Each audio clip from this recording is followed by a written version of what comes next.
وَأَنَّ هَذَا صِرَاطِي مُسْتَقِيمًا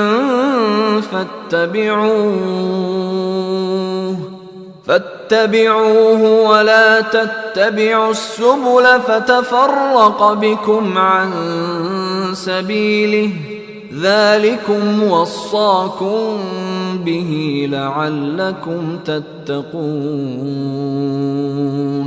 الحمدللہ رب العالمین والصلاة والسلام علی رسول الامین وعلی آلہ وصحبہ اجمعین، اما بعد۔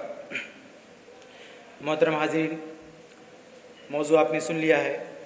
میں اللہ کے نبی صلی اللہ علیہ وسلم کی ایک حدیث آپ کے سامنے پیش کرتا ہوں۔ اس میں انشاءاللہ موضوع کی ساری باتیں ہیں، غیر سلفی لہریں، ان کی سنگینی کی طرف اشارہ، ان کے مواجہے کی اہمیت، طریقہ کار، انشاءاللہ سب کچھ اس میں ملے گا۔ ارباز بن ساریہ رضی اللہ عنہ کی ایک مشہور حدیث ہے، جسے امام ابن ماجہ، امام احمد بن حنبل، بہت سارے محدثین نے نقل کیا، سند صحیح ہے اس کی، کہ اللہ کے نبی صلی اللہ علیہ وسلم نے ایک مرتبہ صحابہ کرام کو درس دیا، نصیحت کی۔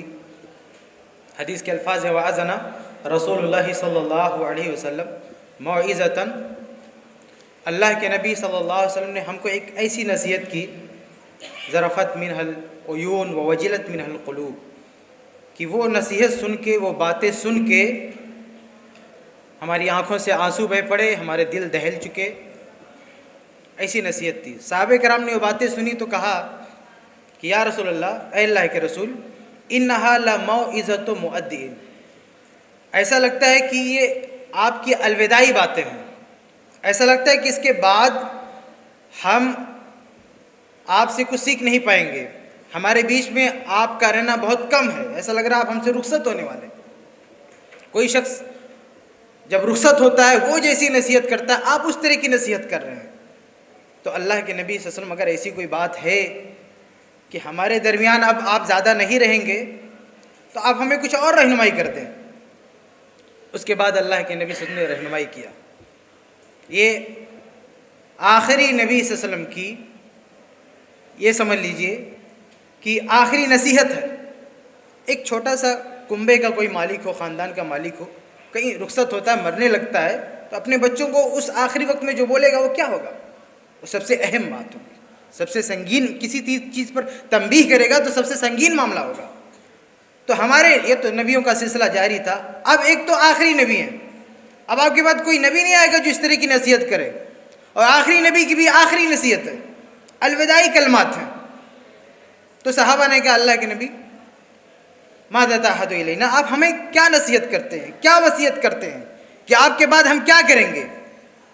تو آپ صلی اللہ علیہ وسلم نے سب سے پہلے کہا کہ ترکتکم علی البیضاء، دیکھو یاد رکھو کہ میں تمہیں جس راستے پر چھوڑ کے جا رہا ہوں، بالکل صاف شفاف راستہ ہے، لا یزیغ عنہا بعدی الا ہالک۔ اس کی اہمیت بتائی کہ یہ جو راستہ ہے صحابہ کا، میرے ساتھیوں کا جو راستہ ہے، یہ سب سے بہترین راستہ ہے، اس سے جو ہٹے گا وہ ہلاک و برباد ہو جائے گا۔ یہ اللہ کے نبی صلی اللہ علیہ وسلم نے اس کی سنگینی بتائی کہ اس راستے سے ہٹنے کا نقصان کیا ہوگا، وہ ہلاک و برباد ہوگا۔ اس کے بعد آگے اللہ کے نبی صلی اللہ علیہ وسلم نے اس امت میں آنے والے قیامت تک کے تمام اختلافات، تمام مسائل کی دو قسمیں کی ہیں اور دونوں کا حل بتایا ہے۔ ہمارے بیچ میں جتنے بھی، فرمایا کہ میں یعش منکم بعدی، میرے بعد تم میں سے جو بھی زندہ رہے گا، فسیرا اختلافا کثیرا، کہ میرے بعد تم لوگ دیکھو گے کہ بہت سارے اختلافات ہوں گے، الگ الگ جماعتیں، الگ الگ باتیں، الگ الگ تحریکیں، بہت کچھ ہوگا میرے بعد۔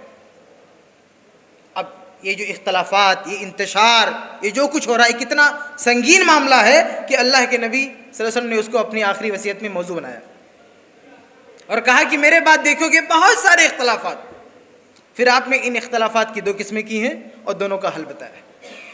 پہلی قسم دینی اختلافات اور دوسری قسم سیاسی اختلافات۔ دینی اختلافات کا حل کیا بتایا کہ علیکم بما عرفتم من سنتی، کہ میرے بعد تمہاری ذمہ داری ہے کہ جو میری معروف سنتیں ہیں، صحیح اور ثابت سنتیں ہیں، اس سے چمٹ جانا. وہ سنت الخلفاء الراشدین المہدیین، اور خلفائے راشدین کی سنت کو لازم پکڑنا. آپ صلی اللہ علیہ وسلم نے اپنا طریقہ، سنتی اپنا طریقہ، اور بما عرفتم، جو معروف ہو. یہ نہیں کہ کوئی بھی سنت کے نام پر کچھ بھی آپ کو سنا دے. معروف ہے، تم جانتے ہو، پہچانتے ہو ان سنتوں کو. صحیح مسلم کی ایک دوسری حدیث ہے، آپ صلی اللہ علیہ وسلم نے فرمایا کہ ایک زمانہ آئے گا، لوگ تم کو ایسی حدیثیں لالا کے بتائیں گے لم تسمعوا انتم ولا آباؤکم، جنہیں نہ تم نے سنا ہوگا نہ تمہارے باپ داداؤں نے سنا ہوگا. تو ایسی حدیثیں، ایسی سنتیں قابل قبول نہیں ہے جو غیر معروف ہیں، جنہیں ہم نہیں جانتے. بما عرفتم من سنتی، جو میری معروف سنت ہے، جس کو پہچان لو، یہ طے ہو جائے کہ واقعی یہ میری طرف منسوب ہے، تو اس سے چمٹ جاؤ، اس کو پکڑ لو. وہ سنت الخلفاء الراشدین، اور خلفائے راشدین کا جو متفقہ منہج ہے، فیصلہ ہے، طریقہ ہے، اس کو بھی اپناؤ. یہ ایک لفظ میں کہہ لیجئے صحابہ کرام کا منہج، صحابہ کرام کا طریقہ، اس کو اپناؤ تمام دینی اختلافات کو حل کرنے کے لیے. دینی معاملات میں حل کرنے کے لیے ہمارے سب سے بڑے علماء اور سب سے بڑے اسوا یہ صحابہ کرام ہیں. صرف قرآن اور حدیث اس کو کافی نہیں بتایا. قرآن حدیث کے ساتھ ساتھ صحابہ کرام کا فہم بھی ہونا چاہیے، ان کا طریقہ کار ہونا چاہیے. اور یہ اللہ تعالیٰ نے بھی قرآن میں کہا ہے، اللہ کے نبی صلی اللہ علیہ وسلم نے دوسری حدیثوں میں بالکل صراحت کی ہے. اللہ تعالیٰ نے قرآن میں کتنے واضح لفظوں میں کہا کہ فَإِنْ آمَنُوا بِمِثْلِ مَا آمَنْتُمْ بِهِ فَقَدْ اهْتَدَوْا، کہ اگر دنیا والے اس طرح ایمان لائے جیسے تم ایمان لائے ہو تو وہ ہدایت پائیں گے. اور حدیث میں جو سنن ترمذی میں سند اس کی ضعیف ہے، لیکن تاریخ واسط میں اس کی سند صحیح ہے کہ میری امت میں 73 فرقے ہوں گے. پہلے 72 ہوئے، 73 ہوں گے. کلھا فی النار، سب کے سب جہنم میں ہوں گے الا واحدہ، سوائے ایک کے. صحابہ نے پوچھا وہ کیا فرقہ؟ کہا ما انا علیہ الیوم واصحابی، جس پر آج میں ہوں اور میرے صحابہ ہیں. تاریخ واسط کی یہ سند صحیح ہے. جو ترمذی کی سند ہے اس کو کچھ لوگ ضعیف کہتے ہیں. تو یہ اس میں اللہ کے نبی صلی اللہ علیہ وسلم نے حدیث میں بھی کہا کہ میرے بعد جو نجات یافتہ فرقہ ہوگا، جو ہدایت یافتہ فرقہ ہوگا، اس کی علامت کیا ہے؟ ما انا علیہ الیوم، جس پر آج میں ہوں اس پر ہوگا. نبی کس پر تھے؟ نبی صلی اللہ علیہ وسلم قرآن پر تھے. آپ کے پاس جو حدیثیں تھیں اللہ کی طرف سے آتی اس پر تھے، لیکن اسی پر بس نہیں کیا، وہ اصحابی، اور جس پر میرے صحابہ ہیں. اسی بات کو جو قرآن میں بیان ہوئی ہے، اللہ کے نبی صلی اللہ علیہ وسلم نے الگ طور سے بیان کیا، اس کو اس آخری وصیت میں موضوع بنایا.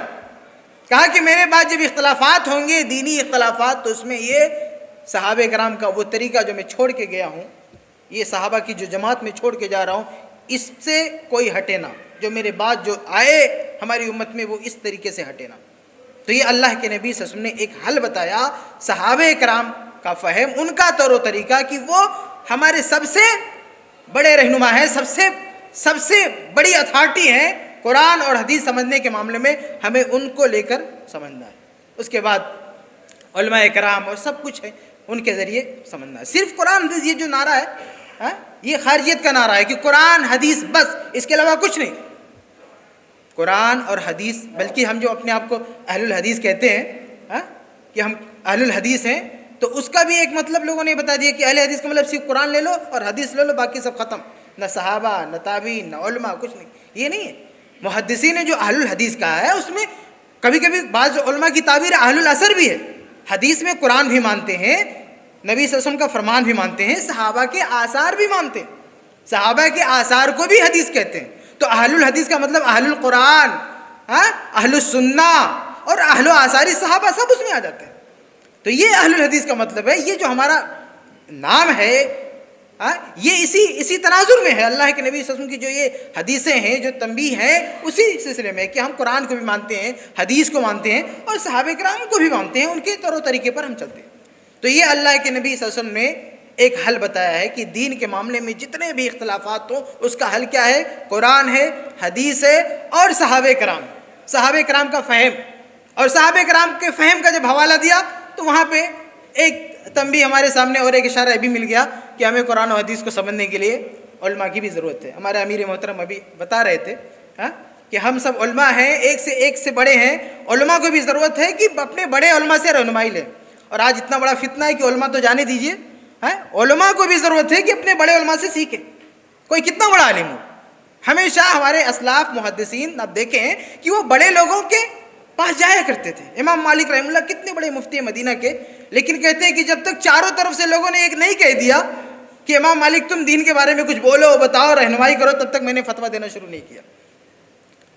تو اب یہ علماء, ان کے بیچ میں کوئی دوسرا آ جاتا تھا تو یہ جواب نہیں دیتے تھے, ان کو بولنے دیجیے, ان سے پوچھیے, یہ معاملہ ہوتا تھا. لیکن آج علماء کی بات جانے دیں آپ, آج تو عوام کے سامنے, لوگوں کے سامنے یہ بات کہی جا رہی ہے کہ نہیں, آپ قرآن لے لو, حدیث لے لو, جو چاہو سمجھ لو, جو چاہو لوگوں کو بتاؤ, اور لوگ سمجھ بھی رہے اور بتا بھی رہے. اللہ کے نبی صلی اللہ علیہ وسلم کی اس حدیث کو دیکھیں آپ, جس میں اللہ کے نبی صلی اللہ علیہ وسلم نے فرمایا, قیامت کی نشانی فرمایا کہ اللہ تعالیٰ یہ علم اٹھا لے گا. تو اس میں صاف طور سے اللہ کے نبی صلی اللہ علیہ وسلم نے فرمایا کہ لا ينتزعوا کہ ينتزعوا منکم بعد ما آتاکم, کہ اللہ علم کو ایسے نہیں اٹھائے گا کہ جو تم کو دے دیا اس کو چھین لے. اس حدیث پہ آپ غور کریں, بڑی اہم بات میں انشاءاللہ بتانے جا رہا ہوں. آپ دیکھیں کہ اللہ تعالیٰ, اللہ کے نبی فرماتے ہیں کہ اللہ نے جو علم دیا ہے یعنی قرآن حدیث, اس کو چھین کے علم نہیں اٹھائے گا. ایسا نہیں کہ قرآن کی یہ نسخہ ہے, یہ اٹھا لے اللہ, یہ بخاری مسلم کی حدیثیں اٹھا لے, نہیں. ولیکن ينتزع بقبض العلماء, لیکن اللہ علم اٹھائے گا علماء کو اٹھا کے. قرآن رہے گا, حدیثیں رہیں گی, اللہ اس قرآن کو نہیں اٹھائے گا, اس حدیث کو نہیں اٹھائے گا. کس کو اٹھائے گا؟ بقبض العلماء, علماء کو اٹھا لے گا. پھر کون بچیں گے؟ جاہل بچیں گے. جاہل بچیں گے, وہ کیا کریں گے قرآن لے کے, حدیث لے کے. آج یہ ڈائلاگ بازی کی جاتی ہے, قرآن دیکھو, حدیث دیکھو, یہ سب کچھ ہے, علماء کی ضرورت نہیں ہے. اور ہمارے نبی کیا فرما رہے ہیں؟ ارے جہالت جائے گی تو قرآن نہیں چھینے گا, اللہ حدیث نہیں چھینے گا, یہ سب رہے گا. تمہاری لائبریری میں قرآن کے نسخے ہیں, حدیثوں کے نسخے ہیں, لیکن علماء نہیں. علماء نہیں تو جہالت ہے. اور کتنی آسانی سے کہہ دیا جاتا ہے کہ قرآن اٹھاؤ, حدیث اٹھاؤ, عالم کی کیا ضرورت ہے. اور نبی فرماتے ہیں کہ اگر علماء چلے گئے تو یہ قرآن ہوتے ہوئے, کتب احادیث ہوتے ہوئے جہالت ہی رہے گی. تو یہ بات سمجھنے کی ضرورت ہے. تو اللہ کے نبی صلی اللہ علیہ وسلم نے سب سے پہلا جو اشارہ دیا کہ میری امت میں جو اختلافات آئیں گے وہ دینی اختلافات ہوں گے. اس میں ہمیں کیا کرنا ہے؟ قرآن, حدیث, صحابہ کرام, اور صحابہ کا نام لیا تو اس میں ایک اشارہ آ گیا کہ بھئی ہماری ایک رہنمائی کا مرکز ہونا چاہیے. کچھ ایسے لوگ ہونے چاہیے جس سے ہم سیکھیں قرآن حدیث. صحابہ کے ساتھ ساتھ علماء کی ایک جماعت ہونی چاہیے, لوگ ہونے چاہیے جن سے ہم جڑے, جن سے ہم سیکھیں. آپ محدثین کی, علماء کی تاریخ پڑھیں گے تو ایسے لوگوں سے کوئی پوچھتا ہی نہیں تھا, علم سیکھتا ہی نہیں تھا جن کی بس سند نہ ہو, جن کی بڑے علماء نے توثیق نہ کی ہو, اس کے بغیر اسے پڑھتے ہی نہیں تھے, ان سے سیکھتے ہی نہیں تھے. سب سے پہلے یہ دیکھتے کہ بھئی یہ آدمی اس لائق ہے کہ نہیں ہے کہ اس سے پڑھا جائے. لیکن آج یہ کہا جا رہا ہے کہ نہیں, یہ مت دیکھو کون کہہ رہا ہے, یہ مت دیکھو, یہ دیکھو کیا کہہ رہا ہے. لا تنظروا الی ما قال انظروا, لا تنظروا الی من قال انظروا الی ما قال. پتہ نہیں کہاں سے یہ جملہ ہے, علی رضی اللہ کی طرف منسوب ہے, کہیں اس کی سند نہیں ملتی ہے, لیکن یہ اس بنیاد پہ کہا جاتا ہے کہ نہیں آپ یہ دیکھو کہ وہ بات کیا کہہ رہا ہے, یہ مت دیکھو کون کہہ رہا ہے. حالانکہ صحیح مسلم کی حدیث ہے, عبداللہ ابن مسعود رضی اللہ سے مروی ہے کہ ایک زمانہ آئے گا کہ شیطان تمہارے بیچ میں آئے گا, وہ تمہیں حدیثیں سنائے گا. تو ایک اچھا سا جبہ کبہ کی شکل میں حدیثیں سنائے گا. تو ایک آدمی سنے گا اور جا کے پھر لوگوں کو بتائے گا. کہا گا کہ سمی تو میں نے ایک آدمی کو سنا, یہ حدیث بتاتے ہوئے, دین کی بات بتاتے ہوئے. عارف وجہ, میں اس کا چہرہ تو جانتا ہوں, اس کی پروفائل تو جانتا ہوں, لیکن لا عارف اسمہ, اس کا تعارف کیا ہے, حقیقت میں وہ ہے کون, نام کیا ہے, یہ مجھے نہیں پتا. عبداللہ بن مسعود فرماتے ہیں وہ شیطان ہوگا. تو آج یہ ہے کہ کوئی بھی, یہ تو ایک انسان کے بارے میں کہ کسی چوراہے پہ کھڑا ہو گیا, وہ آپ کو حدیثیں سنا دیا, کچھ بھی سنا دیا, آپ سن کے چلے, وہ کون ہے پتہ نہیں کون ہے. اس سے بھی بڑا فتنہ ہے. تو عبداللہ ابن مسعود اس طرف تنبیہ کر رہے تھے کہ بھئی آپ کے علاقے میں, آپ کی مسجد میں کوئی بھی آدمی آ جائے تو اس کا مطلب نہیں کہ آپ اس سے دین سیکھو, شیطان بھی ہو سکتا ہے. لیکن آج حالت کیا ہے کہ کوئی انسان آ رہا ہے, کون ہے, چلتا پھرتا, وہ جانے دو, انٹرنیٹ پہ ایک پروفائل آ گئی ہمارے سامنے, اس کا نام تک نہیں پتا, کون ہے, کیا ہے, کچھ پتا نہیں. وہ سکھا رہا, ہم سیکھتے جا رہے ہیں, وہ سکھا رہا, ہم بتاتے جا رہے ہیں, ہم اس کو سیکھتے جا رہے ہیں, اس کو فالو کرتے جا رہے ہیں, جو کچھ بتا رہا ہے. عبداللہ ابن مسعود تو فرماتے ہیں کوئی جیتا جاگتا انسان آ جائے تب بھی ہوشیار رہو, پہلے معلوم کرو اس کی علماء نے توثیق کی ہے, علماء نے اس کو اس لائق بتایا ہے کہ وہ دین سکھائے یا اس سے سیکھا جائے. جب تک کہ بار علماء کی توثیق اسے حاصل نہیں ہے, جب تک اس سے ہم کو نہیں سیکھنا چاہیے. تو یہ بہت بڑا فتنہ ہے. تو اللہ کے نبی، بہرحال وقت کم ہے، میں آگے بڑھتا ہوں. تو یہ پہلا حل جو میں آپ کے سامنے بتا رہا تھا کہ یہ بتایا کہ قرآن حدیث کو سمجھیں صحابہ کرام سے فہم سے کے ساتھ اور علماء کی رہنمائی کے ساتھ. ابھی آج ایک اور نیا فتنہ بھی قرآن حدیث کیسے سمجھا، اس کے بارے میں کئی طرح کے نظریے. کوئی کہتا ہے کہ ایک امام کو طے کر لو، وہ جو بتائے وہ سنتے چلے جاؤ. کوئی کہہ رہا ہے کسی کو طے نہ کرو، اپنی عقل لگاؤ، جو سمجھ میں آئے پڑھو. اور کوئی کہہ رہا ہے کہ نہیں، بلکہ جو بھی سمجھ میں آئے آپ اس کو سمجھ لو، اس کے بعد اللہ تعالیٰ سے دعا کرو کہ اللہ تعالیٰ مجھے صحیح سمجھ دے. یہ یعنی سارے علماء سے کٹ جاؤ، سب سے کٹ جاؤ، جو بھی اللہ تعالیٰ سے دعا کرو اللہ ہمیں صحیح سمجھ دے، اور جو کچھ آ گیا اس کو لے لو. یہ اور ایک بات یہ، کچھ لوگوں نے ایک اور بھی نئی بات بتائی ہے کہ بھئی اللہ سے دعا کرو اللہ ہمیں خواب میں بتا دے کہ صحیح کیا ہے. قرآن پڑھو، حدیث پڑھو اور اللہ سے دعا کرو، اور خواب میں اگر اللہ کوئی آ کے بتا دیتا ہے تم نے صحیح سمجھا تو وہ صحیح.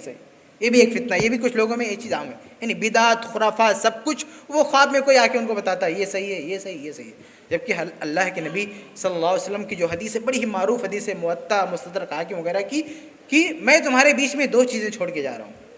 لن تضلوا، تم کبھی گمراہ نہیں ہوگے اگر ان دونوں کو پکڑے رہے. یہ نہیں کہا کہ تم کبھی گمراہ نہیں ہوگے اگر تم خوابوں کو پکڑے رہے، تم دعاؤں کے سہارا لیتے رہے. یہ نہیں، یہ دو چیزیں ہیں، قرآن اور حدیث. تو یہ پہلی چیز اللہ کے نبی صلی اللہ علیہ وسلم نے اس حدیث میں بیان فرمائی کہ علیکم بما عرفتم من سنتی و سنتی الخلفاء الراشدین. ضروری ہے کہ میری سنت اور میرے صحابہ کا طریقہ، اس کو لازم پکڑو اور اس کی روشنی میں سارے اختلافات ختم کرو. جو بھی دینی اختلافات ہو اس بارے میں قرآن، حدیث اور صحابہ کرام کا فہم لے کر سوچو کیا صحیح ہے کیا غلط ہے. تو یہ پہلی رہنمائی بیان کی. اب دیکھیے، دین کے نام پر، عقیدے کے نام پر جتنے بھی فرقے ہیں، جتنی بھی جماعتیں، جتنے بھی اختلافات ہیں، اگر اس میزان پر تولا جائے سب کی باتوں کو تو دودھ کا دودھ، پانی کا پانی، جو شروع میں کہا علی البیضاء، صاف ستھرے راستے پہ چھوڑ کے جا رہا ہوں، وہی صاف ستھرا راستہ ہمارے سامنے آ جائے گا. تو خلاصہ یہ کہ دینی معاملات میں عقیدے کے نام پر، دین کے نام پر، مسائل کے نام پر جتنے بھی اختلافات ہیں اس کو حل کرنے کا طریقہ قرآن، حدیث، صحابہ کرام.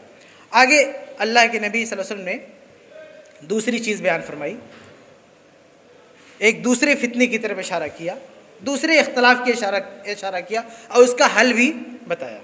اور دوسرا اختلاف کیا کہ عمرہ کی سے بغاوت، حکمہ سے بغاوت. تو کہا علیکم بالطاعہ.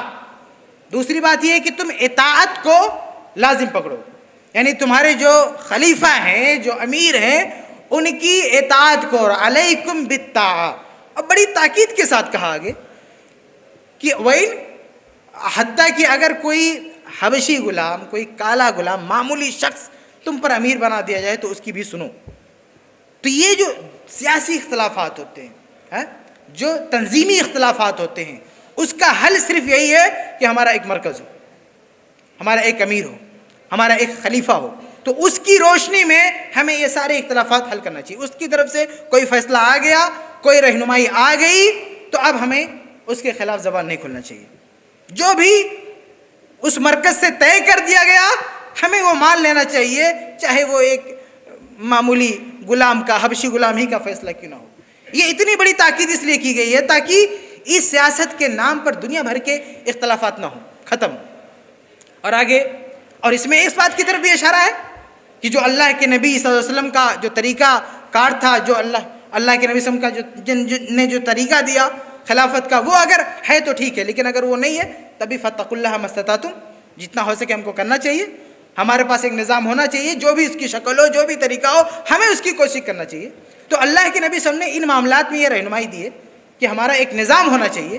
وہ نظام حکومت جو اللہ کے نبی صلی اللہ علیہ وسلم کا بتایا ہوا طریقہ، اس پر اگر عمل ممکن نہیں ہے تو فاتقوا اللہ ما استطعتم. جو بھی ہم کر سکتے ہیں، ہمارے پاس ایک مرکز تو ہونا چاہیے جہاں سے ہمارے یہ مسئلے حل ہوں، ہم ٹکڑوں میں نہ بٹیں. اور ایک دوسری حدیث آپ جانتے ہیں کہ صحابہ نے جب یہ کہا کہ اگر ہمارا امام نہ ہو، خلیفہ نہ ہو تو ہم کیا کریں، تو کہا سارے گروپوں سے کٹ جاؤ، کسی کا ساتھ مت دو.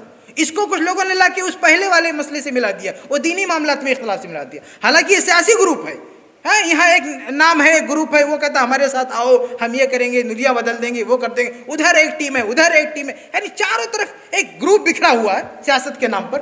ہر آدمی اپنی طرف لوگوں کو بلا رہا ہے. نبی کا فرمان ان سب کو کنارے کر دو، سب کو کنارے کر دو، الگ ہو جاؤ. تو یہ جو رہنمائی ہے اللہ کے نبی صلی اللہ علیہ وسلم کی، وہ ان فرقوں کی طرف سے.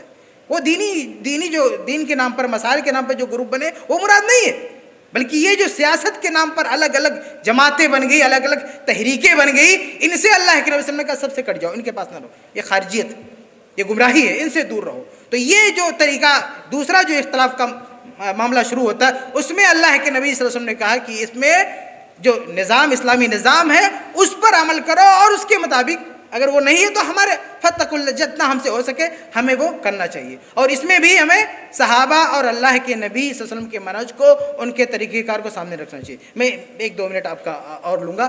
اللہ کے نبی صلی اللہ علیہ وسلم نے جو نظام دیا، دیکھیے آج اسی نظام کا نام لے کر کتنا بڑا فتنہ برپا کیا جاتا ہے، ہاں کہ حکومت کرنے کا یہ طریقہ ہونا چاہیے، ایسا ہونا چاہیے، ویسا ہونا چاہیے، اور اللہ کے نبی صلی اللہ علیہ وسلم نے پوری زندگی محنت کر کے، صحابہ کرام نے محنت کر کے جو نظام دیا تھا اس کے بارے میں بڑی آسانی سے یہ 20-30 سال میں بکھر گیا، ادھر ادھر ہو گیا، وہ نظام نہیں چل پایا۔ اب یہ ایک نظام بنا رہے ہیں کہ اس کے مطابق پوری دنیا کو چلائیں گے، بتائیے۔ اور وہ اس پر ان کا جو معیار ہے نظام کا، اس پر عثمان رضی اللہ عنہ بھی پورے نہیں اترے، عمر فاروق نے بھی کچھ کوتاہیاں کی، اور علی رضی اللہ عنہ تو اختلافات کیے، امیر معاویہ نے تو کیے۔ اب ذرا سوچیں کہ اللہ کے نبی نے جو نظام دیا تھا وہ اتنا بکھر گیا، وہ 30 سال تک نہیں چل پایا، یہ آپ کون نظام بنا رہے ہو جو پوری قیامت تک چلے گا؟ آپ کے معیار کے مطابق، معیار نظام اور آپ کے معیار خلافت پر تو امیر معاویہ پورے نہیں اترتے، علی رضی اللہ عنہ پورے نہیں اترتے، عثمان بن عفان پورے نہیں اترتے، کہاں سے لاؤ گے؟ کہاں سے لاؤ گے ایسے لوگ جو عثمان بن عفان سے بہتر ہوں، امیر معاویہ سے بہتر ہوں، علی رضی اللہ عنہ سے بہتر ہوں؟ تو یہ کیا تماشا ہے کہ آپ اس پورے سسٹم پر تنقید کر رہے ہو، تو پھر لاؤ گے کن کو؟ عثمان اللہ کے رسول کے داماد اس کو پورا نہ کر سکے، آپ کے بھائی پورا نہ چل سکے اس نظام پہ، آپ کے امیر معاویہ نہ چل سکے، تو پھر کون چلے گا اس نظام پہ؟ تو یہ کتنا بڑا فتنہ ہے کہ ہم نظام بنائیں گے اور اس جو ہے ان طے کردہ معیار، اپنی طرف سے بنائے ہوئے معیار کے مطابق کتنا وہ غلط کر رہا ہے، وہ غلط کر رہا ہے، اس پر تنقید، ایسا لگ رہا ہے اس کے علاوہ کچھ ہے ہی نہیں، یعنی حکومت کے بغیر کچھ ہے ہی نہیں۔ اس اصل دین ہے یہ حکومت۔ اب بس 1-2 منٹ اور لوں گا۔ اصل دین ہے، حکومت ضروری نہیں ہے، دین کے لیے ضرورت نہیں ہے کہ اس کے بغیر دین چلے گا نہیں۔ اللہ تبارک تعالیٰ نے کتنے انبیاء اور رسول کو بھیجا اس دنیا میں، کون کون صاحب حکومت تھا، کن کو حکومتیں ملی؟ اب کس کا نام لیں گے؟ سلیمان علیہ السلام کا، یوسف علیہ السلام کا، ہمارے نبی صلی اللہ علیہ وسلم کا، 2-3-4-5 نام ملیں گے، بس اتنے ہی انبیاء تھے، اور انبیاء نہیں تھے۔ تو یہ ضروری نہیں ہے کہ جب تک حکومت نہیں آئے گی آپ کا دین جو ہے آگے نہیں بڑھے گا۔ اللہ کے رسول کی ایک حدیث ہے کہ یہ خلافت قائم رہے گی، لیکن ایک وقت آئے گا کہ وہ خلافت ختم ہو جائے گی، پھر اللہ تبارک تعالیٰ دوبارہ کبھی ایسا موقع فراہم کرے گا کہ خلافت آئے گی، تو اس میں انقطاع بتایا، خلافت رہے گی نہیں رہے گی، رہے گی نہیں رہے گی، لیکن دین لا تزال طائفۃ من امتی، میری امت کا ایک طبقہ ہمیشہ دین میں رہے گا۔ تو دین میں کبھی انقطاع نہیں ہے، دینی جماعت میں کبھی انقطاع نہیں، کہ ایسا نہیں ہے کہ کوئی ایسا دور ہوگا اس میں دین ہو ہی نہ، دین ہر دور میں رہے گا، البتہ یہ نظام کبھی رہے گا کبھی نہیں رہے گا۔ تو یہ کہنا ہے کہ جب تک یہ نظام نہیں آئے گا، جب تک یہ نہیں ہوگا اور جو ہے دین ہی نہیں ہو سکتا، تو یہ غلط بات ہے۔ بہرحال یہ چند باتیں جو میں آپ کے سامنے پیش کر سکا۔ اللہ سے دعا ہے کہ اللہ تعالی ہم سب کو صحیح سمجھ، صحیح عمل کی توفیق دے۔ آمین۔